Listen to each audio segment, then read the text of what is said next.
भक्तपुर एरियामा घुम्ने भन्ने बित्तिकै धेरै ठाउँ आउँछ। सुरुमा त दरबार स्क्वायर नै आउँछ। घुम्नको सँगसँगै खाजा खाना खाने ठाउँ राम्रो भएन भने दिमागै बोर हुन सक्छ। लगाइस तपाईँहरूको लागि भक्तपुरको क्राउडदेखि अलिकति टाढा राइड, साइक्लिङ र हाइक गरेर पुगिने ठाउँ घाम्पे डाँडाको भिडियो लिएर आएको छु। यो ठाउँको इन्भाइरोमेन्ट र फुडहरू मैले के खाएँ त्यो हेर्नको लागि यो भिडियो अन्तिमसम्म हेर्नु होला। Let's start the video. Hello guys and नमस्ते, welcome to my another blog. आजको ब्लग चाहिँ म भक्तपुरबाट स्टार्ट गरिरहेको छु। कमल पोखरीमा बसेर, कमल विनायकको कमल पोखरीमा बसेर भक्तपुर भन्ने बित्तिकै यो दरबार स्क्वायरहरू सुन्नुहुन्छ होला, तर म अर्कै डिफ्रेन्ट प्लेस लिएर जाँदैछु। अब हामीले चाहिँ भक्तपुर दरबार स्क्वायरको यहाँ जुजुदौबाट स्टार्ट गरेर नजिकैको यहाँ घ्याम्पा डाँडाको फुड एक्सप्लोर गर्न जाँदैछु। भिडियो ढिलो नगरिकन सुरु गरौँ। अहिले चाहिँ हामी ठ्याक्कै दत्तात्रेय मन्दिर अगाडिको कम्पाउन्ड साइडतिर आइपुगेका छौँ। यहाँ चाहिँ हामी जुजुदौबाट स्टार्ट गर्दैछौँ।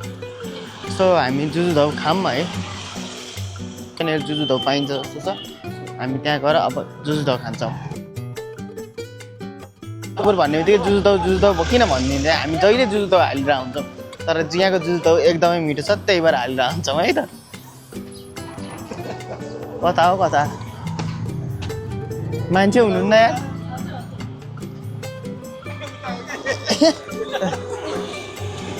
ए दुईवटा दही दिनु।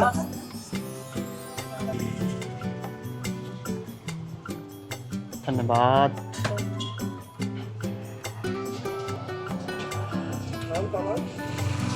हाम्रो दही चाहिँ आइसकेको छ। ब्लगको स्टार्ट चाहिँ दहीबाट हुन्छ, भक्तपुरको जुजुदौबाट। ल दाइ, टेक इट दाइ। यहाँको दही चाहिँ मलाई एकदमै मनपर्छ। भक्तपुर आयो कि ब्लग के गर्ने स्टार्ट के गर्ने भन्दाखेरि दहीबाटै स्टार्ट हुन्छ जहिले पनि।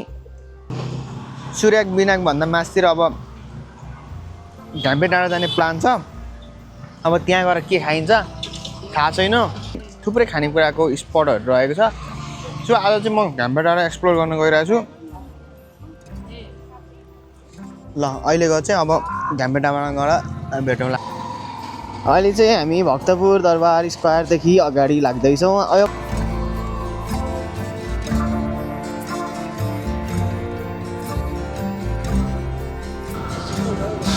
शीतल छ नि दाइ, शीतल मनमा शीतल छैन दाइ।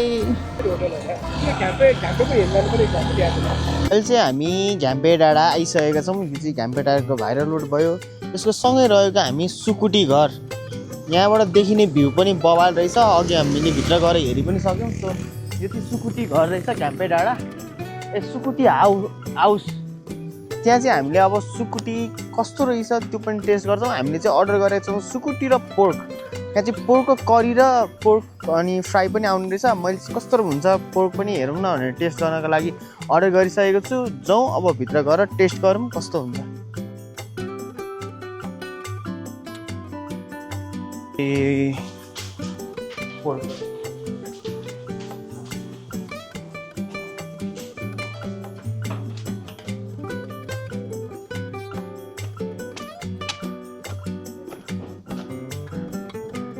यहाँबाट देखिने भ्यू चाहिँ एकदमै बवाल रहेछ। सिटिङ स्पेस पनि मजाको। तपाईँ विकेन्डतिर आउनुभयो भने अलिकति प्याकै हुनसक्छ है। आज चाहिँ हामी ठ्याक्कै सोमबार पारेर आइपुगेका छौँ। यताबाट देखिने भ्यू त देखाउँ त दाइ, उता बवाले देखिरहेछ। यहाँबाट चाहिँ भक्तपुर बजार पनि देखिरहेको छ। यता आशापुरी भयो। सो अब हामीले चाहिँ अर्डर गरेको फुडहरू आउँदैछ। हामीले तल अघि भक्तपुरमा बसेर दही सही खायौँ। दही खाएर पेट यात्रो बनाएर बाइक लिएर सरर राइड गर्दै, बाटोको रोडहरू पनि एकदम मजाको थियो। यसो बाइक लिएर राइड गर्न आउँछु, अझ साइक्लिङ गरेर राइड गर्न आउँछु भन्दा पनि यो बेस्टै प्लेस हुन्छ। बाटो पनि एकदमै दामी रहेको छ। तपाईँ चलाउँदै जाँदा जति चलायो त्यति रमाइलो हुने खालको छ। सो हामीले फुडहरू चाहिँ अब यहाँ आएपछि मान्छेहरूले सुकुटी नै प्रायःहरू रुचाउँछन्। अलिकति मान्छेहरू डाँडा चढ्ने बित्तिकै सुकुटी लभर भइहाल्छन्। किन मैले पनि सुकुटी अर्डर गरिसकेको छु र पोर्क फ्राई अर्डर गरेको छु। ल फुड आएपछि तपाईँसँग फेरि कनेक्टेड हुन्छ। स्टेट यो चाहिँ के हो, पोर्क हो। हेर्दाखेरि खाउँ लाग्छ। यो कसरी प्लेट छ भाइ यो सुकुटी? 300 रुपियाँ। चिउरा त टन्नै ल्याइदिएछ यार भाइ। Thank you.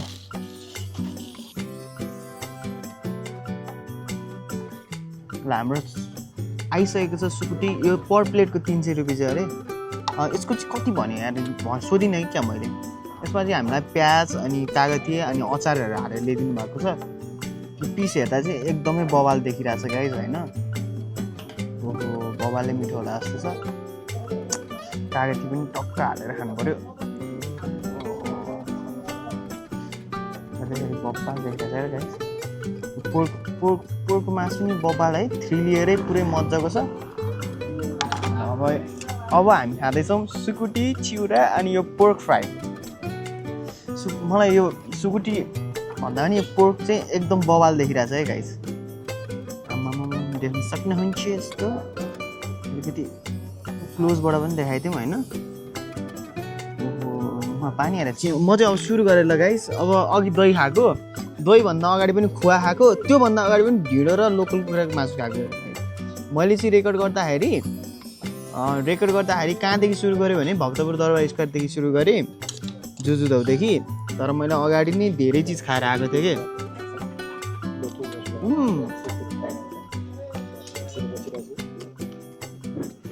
सुकुटी सुम्मेश्वरी छ एकदम सुकुटी त एकदम मिठो भाइ यो पोर्कको कति हो यो पोर्क फ्राईको हाफ ल्याइदियो होइन हामीलाई जहिले आउँदाखेरि पनि पाउँछ यो कसरी छ प्लेटको 300 यो पनि सुकुटी पनि 300 यसको पनि 300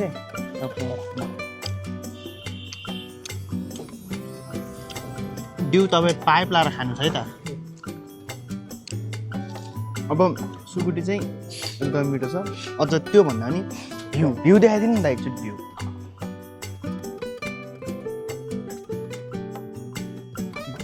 सुकुटी त मिठो छँदैछ यहाँको भ्यू अझ बवाल मिठो छ क्या देख्न सक्नुहुन्छ यसरी हेर्दाखेरि त स्विजरल्यान्डतिर बसेर खाएको जस्तो हुन्छ किन यस्तो देखिरहेछ भन्नु ठान्नुहुन्छ भने हिजो भर बेस गर्न पानी परेर वेदर अलिक क्लिन भएर पानीले गर्दा यो ग्रिनेरी पनि मजाको देखेर यस्तो देखिरहेको हो सो यो भ्यूमा यो सुकुटी चाहिँ एकदम मिठो रहेको छ है गाइस तपाईँहरू पनि प्लिज अलिकति राइड गरेर राइडको इन्जोय गर्दै कहाँ जाने भनेर सोच्दै हुन्छ भने यो ठाउँ चाहिँ एकदमै पर्फेक्ट हुन्छ अझ डेटमा आउनुभयो भने गर्लफ्रेन्ड लिएर डेटमा आउनुभयो भने त अझ पर्फेक्ट फुडको कुरा गर्दाखेरि चाहिँ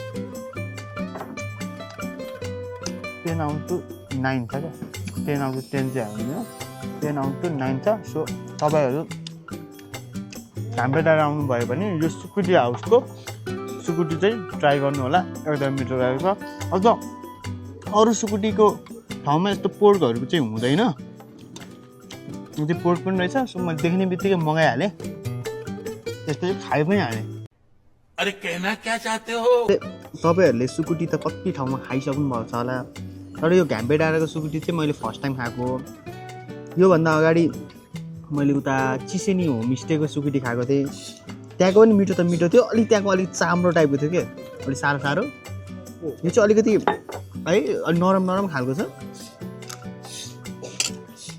तपाईँहरूलाई कुन ठाउँको सुकुटी मनपर्छ त्यो चाहिँ कमेन्ट गर्नु होला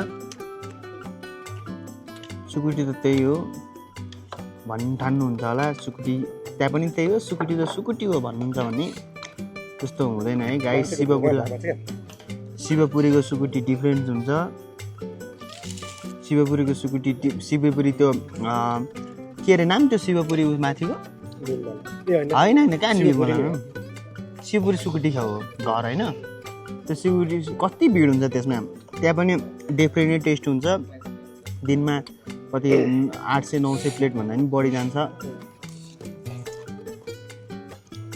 अरू ठाउँमा चाहिँ भ्यू काठमाडौँ सिटीहरू देखिन्छ घ्याम्पे डाँडामा चाहिँ पुरा ग्रिनेरी पहाड आशापुरीको डाँडा